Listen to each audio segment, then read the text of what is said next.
Il est 20h à Conakry. Bonsoir à tous. Merci de préférer Espace TV pour vous informer. Bienvenue à ce journal. Tout de suite, le sommaire. La vente des bavettes explose à Conakry. Leur port est rendu obligatoire par les autorités et cela constitue une aubaine pour les fabricants locaux. Mais attention, cet outil de protection contre le coronavirus est mal protégé et exposé à toutes sortes de dangers dans la nature. Alors, quelles conséquences sur la santé? Un médecin s'exprime, vous l'entendrez dans ce journal. Au sommaire également, les déplacés pour cause de la construction du barrage Soapiti disent être abandonnés par les responsables du projet. Selon eux, tous les engagements n'ont pas été honorés, notamment l'indemnisation partielle des champs agricoles inondés après la fermeture de la vanne.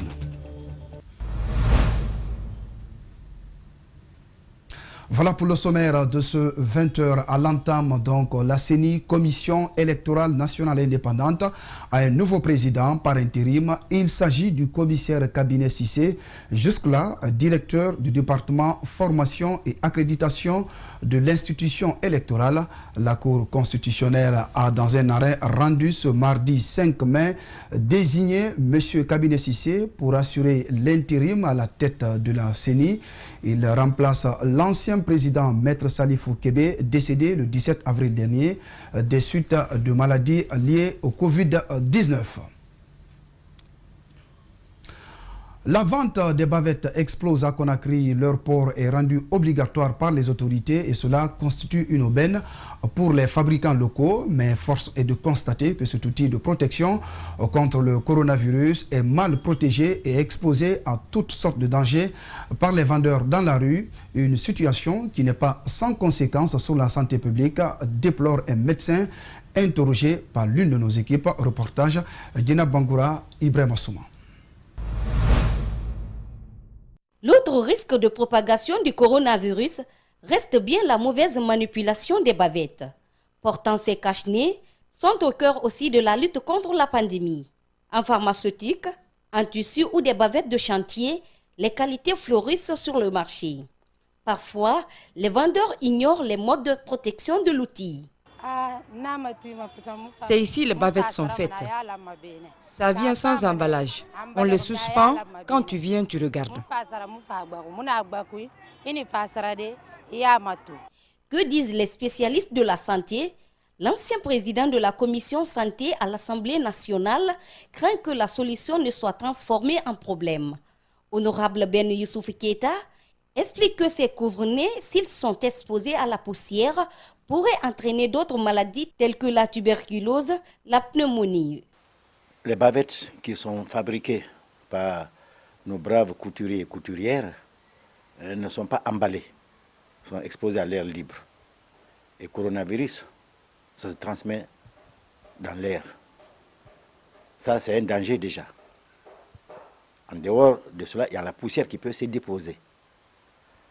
Si vous achetez une bavette, quelle que soit la qualité de la bavette, dans un marché ou sur une étale, et vous la portez directement, vous prenez le risque de vous infecter. Souvent, les citoyens se plaignent d'être étouffés par les masques. Dr Ben Youssouf Keita propose des pistes de solutions. Tout type de tissu ne peut pas être fait en masque. Et si vous faites, dès que vous sentez que vous avez des difficultés respiratoires, enlevez. Et de préférence, restez à la maison. Dr Ben Youssouf Keita recommande le respect des gestes barrières pour se prémunir contre le coronavirus. Ceux qui ne peuvent pas porter les masques, par exemple, de rester à la maison et se laver régulièrement les mains avec du savon. La Guinée fait face donc à la pandémie du coronavirus avec plus de 1000 cas confirmés à date. Des recommandations, notamment de dépistage massif, reviennent sans cesse. Mais comment les citoyens réagissent aux tests de dépistage? Élément de réponse avec ce reportage signé Malik Sandiana Kamara. Tous les jours en Guinée, le nombre de cas testés positifs au Covid-19 ne fait qu'augmenter. À cela s'ajoute le risque de propagation de la pandémie suite à l'évasion des centaines de personnes porteuses du virus, selon l'Agence nationale de sécurité sanitaire. Faut-il organiser un dépistage massif pour faire la part des choses ou attendre que des personnes manifestent les signes du Covid-19 pour se présenter à l'hôpital. Sur la question, beaucoup de citoyens préfèrent le dépistage massif pour éviter tout risque de contamination. Le dépistage que moi je veux, c'est lorsque ça soit massif. Je préfère le dépistage massif parce que c'est une maladie qui peut prendre à n'importe quelle heure. Parce que tout à l'heure, tu peux te dépister et après 20 minutes ou même moins que ça, tu peux en avoir encore. Donc on ne sait pas qui en a, qui n'en a pas. Moi, je préfère le dépistage massif parce qu'une fois, on nous a informé que vous pouvez rester sans symptômes et pourtant que vous êtes contaminé de ce virus. Le dépistage massif de la population nécessite des gros moyens. Pour cela, cet autre citoyen opte qu'il soit exclusivement réservé aux personnes suspectes ou contacts. C'est pas facile si c'est pas avec un symptôme. Faire un dépistage massif, c'est un problème chez nous. Car les gens vivent du quotidien. C'est pas facile. Mais celui quand même qui pose ou bien qui montre les symptômes, quel que soit le degré, normalement, doit être dépisté et le mettre soit en quarantaine parce que ça fait partie pour ne pas permettre au développement, à l'élargissement de la maladie à travers.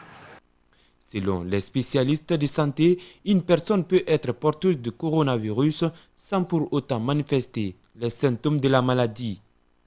C'est le cas des porteurs sains ou encore des asymptomatiques. Le respect des mesures barrières est le seul moyen idéal pour se prévenir du Covid-19. Parlant encore du coronavirus, des étudiants guinéens viennent de mettre au point une solution hydroalcoolique, un produit désinfectant très prisé par les citoyens pour se protéger de la maladie. Ce sont des étudiants du département pharmacie de l'université La Source. Ils affirment avoir respecté les protocoles de fabrication édictés par l'OMS, Organisation mondiale de la santé. Le premier échantillon sera distribué gratuitement aux personnes vulnérables. Reportage Mamoudou Boulere Diallo, Amar Alex Silla.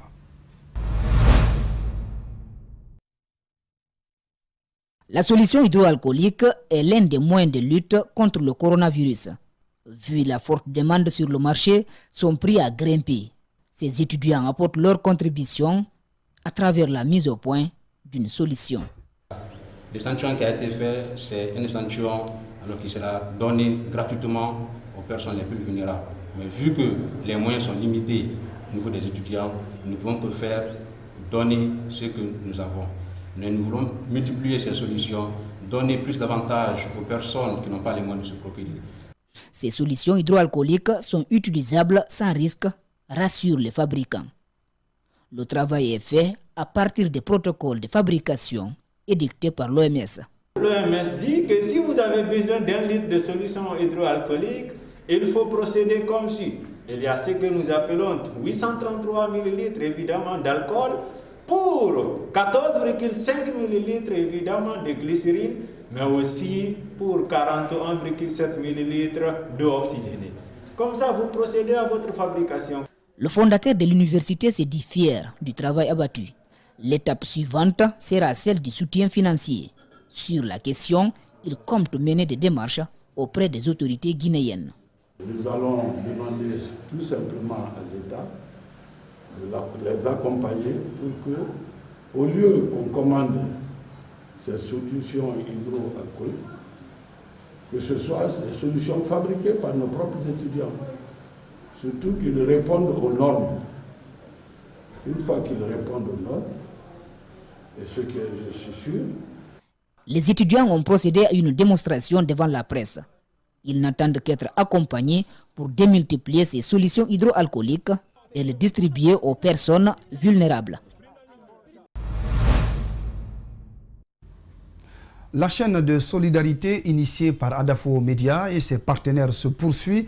Dimanche dernier, l'équipe de distribution des vivres s'est rendue dans les îles de Los pour assister les personnes vulnérables en cette période de Ramadan et de pandémie du coronavirus.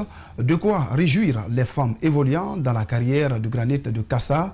Les images d'Amare Alex Silla sont commentées par Idrissa Bari. Après avoir distribué des vivres à plusieurs personnes démunies et vulnérables dans certains quartiers de Conakry, l'équipe de la chaîne de solidarité du groupe Adafo Média a pris la mer, direction l'île de Kassa. C'est dans cette carrière artisanale de granit où des femmes brisent les pierres de façon archaïque afin de subvenir aux besoins de leur famille que le coordinateur général de la chaîne de solidarité a procédé à la remise des sacs de riz à ces dames.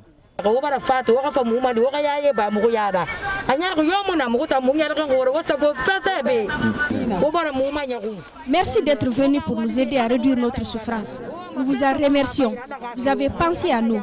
Alors que Dieu veille sur votre groupe, qu'Allah vous guide et qu'il éloigne vos ennemis de vous. C'est la maladie que nous évitons. Alors que Dieu nous en épargne et notre pays, la Guinée.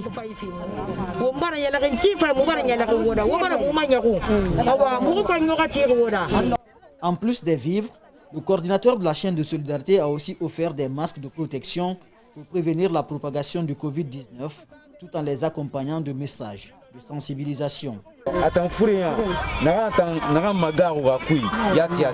C'est que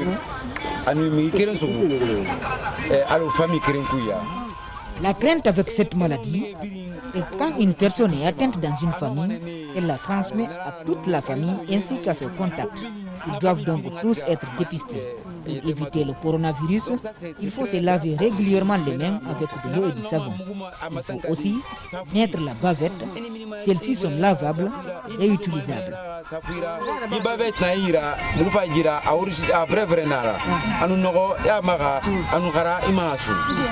Initiée par Adafo Média, la chaîne de solidarité contre le coronavirus en Guinée a pu mobiliser plus de 4 milliards de francs guinéens à travers un téléthon radio-télévisé sur l'ensemble du réseau synchronisé du groupe. De son côté, la fondation Aboubakar Bobodi Kamara pour la paix et le développement fait des dons de vivres en ce mois béni de Ramadan aux imams et chefs de quartier de la commune de Kaloum. Il a aussi offert des kits de lavage des mains à la préfecture de Zérékoré pour lutter contre la pandémie du coronavirus qui touche la Guinée. Suivez ce reportage rendu par Amadou Ribari et Ibrahima Souma. La fondation Aboubakar Bobodi Kamara pour la paix et le développement fait des dons de vivres en ce mois béni de Ramadan aux imams et chefs de quartier de la commune de Kaloum. Le don est composé de sacs de riz et du sucre. Les bénéficiaires se réjouissent de l'acte posé par la fondation. Nous, les imams, vraiment, nous ne pouvons rien que le remercier. Bénir pour lui, pour ce grand geste qu'il a fait. On dit que Bobodi, ce n'est pas sa première fois. Il a sciemment fait ça. Tout le mois de carême, même quand il n'y a pas mois de carême, nous, on nous donne. Après Kaloum, l'équipe de la fondation Aboubakar Bobodi Kamara met le cap sur la ville de Nzérékoré. Objectif, procéder à la remise d'un important lot de kits sanitaires pour prévenir la maladie liée au coronavirus. C'est sûr et certain, en envoyant les kits sanitaires, nous pensions et nous avons la ferme conviction avec ces kits sanitaires que nous allons lutter contre ce Covid-là. Le préfet de Nzérékoré n'est pas surpris du geste et estime que cela va contribuer à la prévention de la maladie dans sa localité. Pas encore enregistré de cas positifs, mais nous ne devons pas nous complaire dans cette position. Nous devons prévenir l'arrivée de cette maladie et c'est en cela que nous nous réjouissons du don que la Fondation Bobodi nous apporte. La Fondation Aboubakar Bobodi Kamara pour la paix et le développement fait de l'humanitaire une priorité et se donne les moyens de venir en aide aux autres. Après la santé, parlons à présent politique. Dans ce journal, des opposants au pouvoir font actuellement l'objet d'arrestations, parfois sans convocation et d'emprisonnement. Face à l'ampleur du phénomène, des voix s'élèvent pour dénoncer cette pratique qui n'obéit pas à la loi. C'est le cas de l'avocat Maître Pépé Koulemou qui condamne ces arrestations et appelle à la libération des opposants arrêtés. Je vous propose de l'écouter au micro de nos reporters. Et nous exigeons la libération sans condition de toutes les personnes qui auraient été kidnappées. C'est-à-dire kidnappées parce que lorsqu'un citoyen a été arbitrairement arrêté, lorsqu'un citoyen n'a pas été convoqué, il a été arrêté et conduit devant une quelconque autorité, à mon avis c'est arbitraire. C'était le cas de Élisée Sagno à Zérekoré, le cas également de Cécile Loua à Conakry. À mon avis, ce n'est pas la bonne façon de régler un tel conflit. Cette manière d'arrêter arbitrairement les citoyens et les conduire à des endroits non appropriés n'était pas la bonne manière de régler. Pour régler ça, il faut faire appel d'abord aux intéressés, les convoquer régulièrement, si conformément à la loi. Maître Pépé Koulemou, homme politique, avocat et député qui dénonçait donc l'arrestation des opposants au pouvoir en place. L'association des personnes déplacées du barrage de Soapiti de Konkouré, impactée par l'aménagement du barrage hydroélectrique de Soapiti, disent être abandonnés par les responsables du projet. Selon eux, tous les engagements pris par le projet en faveur des sinistrés n'ont pas été honorés, notamment l'indemnisation partielle des sangs agricoles inondés par la fermeture de la vanne.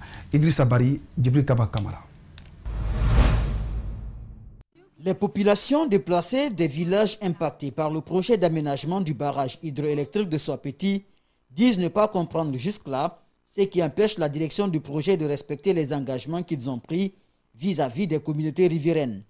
Dans une correspondance datée de novembre 2019, l'association a formulé certaines doléances et des préoccupations des populations déplacées à l'endroit des responsables du projet. Nous demandons quand même à l'État, au projet Soapiti d'honorer ses engagements en octroyant des domaines agricoles à ces pauvres populations pour qu'ils puissent reprendre les activités, c'est la seule source de revenus qu'ils ont.